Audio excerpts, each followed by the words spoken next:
Assalamualaikum warahmatullahi wabarakatuh.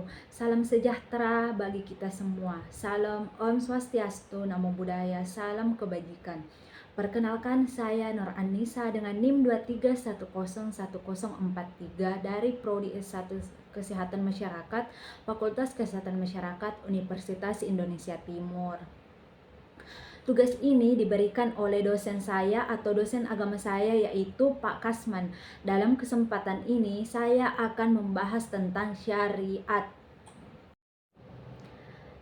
Saya akan membahas tentang syariat.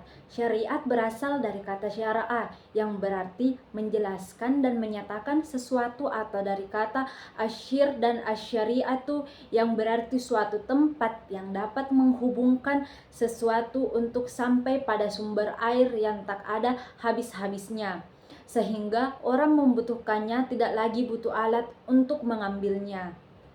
Adapun prinsip-prinsip syariat, yang pertama, tidak mempersulit. Dalam menetapkan syariat Islam, Al-Quran senantiasa memperhitungkan kemampuan manusia dalam melaksanakannya.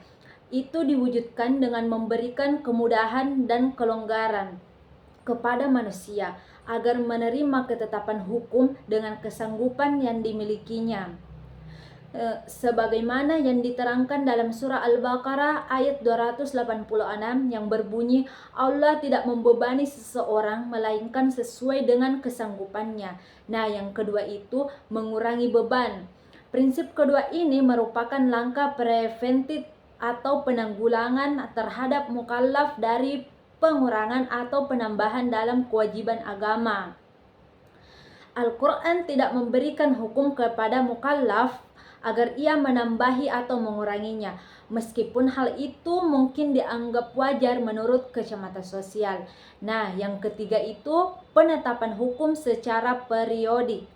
Al-Quran merupakan kitab suci yang dalam prosesi tarsi atau penetapan hukum yang sangat memperhatikan berbagai aspek, baik natural, spiritual, kultural maupun sosial umat.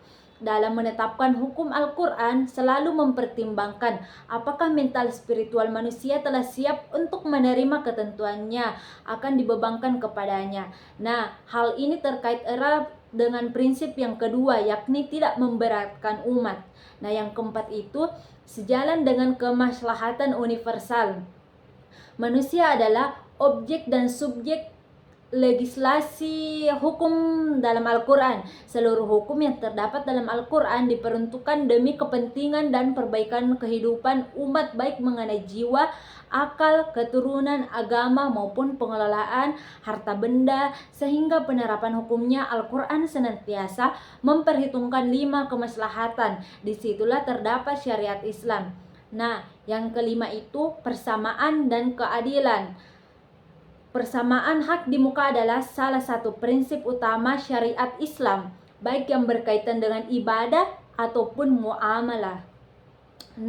Adapun manfaat syariat Islam, pada hakikatnya menyelamatkan manusia baik sebagai individu, kelompok manusia, serta bangsa-bangsa agar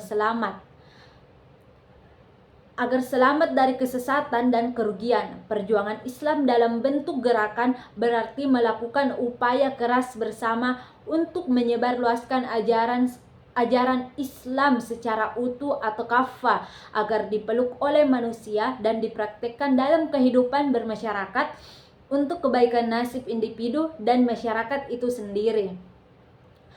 Adapun tujuan syariat Islam, yang pertama itu menjaga agama.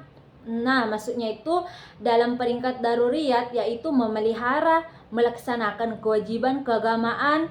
Yang dimaksud itu misalnya melaksanakan sholat 5 waktu, maka itu adalah kewajiban kita. Yang kedua itu menjaga jiwa, misalnya memenuhi kebutuhan pokok berupa makanan untuk mempertahankan hidup. Kalau kebutuhan pokok ini diabaikan, maka berakibat terancamnya ekstensi jiwa manusia.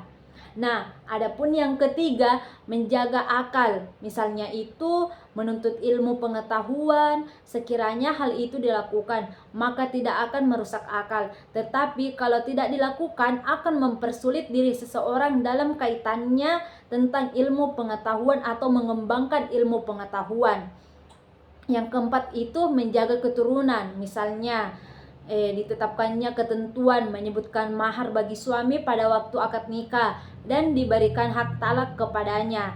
Jika mahar itu tidak disebutkan pada waktu akad, maka suami akan mengalami kesulitan karena ia harus membayar mahar misalnya. Sedangkan dalam kasus talak, suami akan mengalami kesulitan jika ia tidak menggunakan hak talaknya, padahal situasi rumah tangganya tidak harmonis.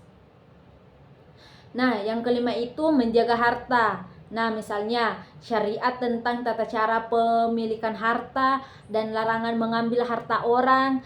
Nah, misalnya mengambil harta orang itu dengan cara yang tidak sah. Apabila aturan itu dilanggar, maka berakibat terancamnya eksistensi harta.